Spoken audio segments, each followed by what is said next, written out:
Got all the pistons pulled out.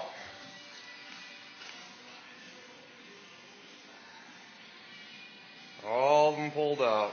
Got my buddy here, Thomas. Yeah. Helped me pull out all the pistons. My little parts tray workbench. But, yeah. And this one is done. It's got the new ARP rod bolts in it. Checked it with the bore gauge in here. All good to go. So, yep. Get them all knocked back out. New ones in. Check them with the bore gauge. And then we're going to put the ARP main studs in here. You know, and this, I mean, we got spins beautifully here. And we're even spinning the cam. Oh, we got excellent straight line there. Alright. Out. Alright. We got all the ARP studs installed. Oh, that was the next fiasco. Our job to do. This is one of the original bolts.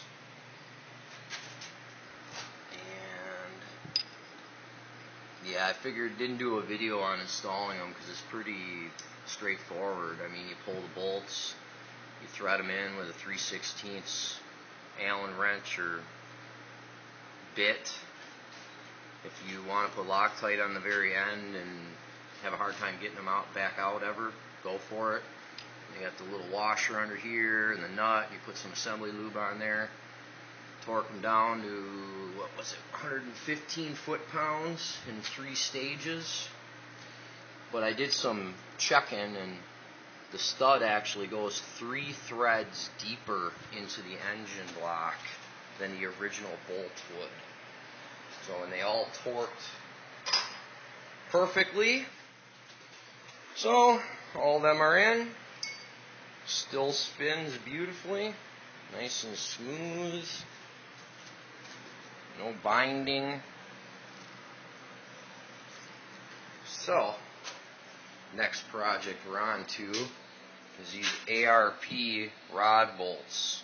Got them all up to this one left. I figured I'd videotape putting the last one in, and they're all getting pushed back in the engine. So, thank God this is a floating style wrist pin where you got that little C-clip in the center there. You slide the wrist pin out and do all the work without press fitting them back on and off. But I will say these bolts, the new ones, do not just slide right in there. So, and then you can see, well, I'll wait till later, but there's knurling on the bolt here that sticks up past here, crosshatch knurling, which actually goes up into the rod cap, which holds it beautifully. Awesome.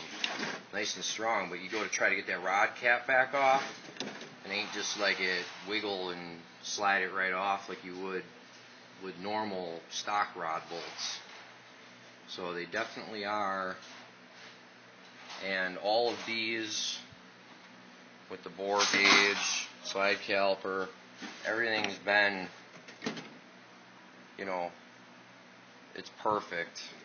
I took probably 6 different clock position measurements in there, even rotated it, and everything's been perfect. So let's hope this last one turns out just like that. Alright. Hey Billy, say hi. Hi. Can we get a chooch? Yeah. Alright. Just found something out that made me a little upset here. Another little rock in the road. The footnote when you buy these 390 FE Ford main studs for these guys, there's a footnote that says you can't use the stock windage tray. Okay, well, this is a stock 428 windage tray. Okay, I can see why, because we hit. Okay, so I was just going to nibble some of that edge off to make, cut some half moons out and we'll be okay. But then it dawned on me as I'm sitting here, what about the oil pan? So you go to put the oil pan on there, there's no way that's going to work. So, yeah. But, have to figure something out with that. There's no footnote on, I don't know any other oil pan that's got that thin of a lip edge on the back side there. Oh. Alright, another rock in the road.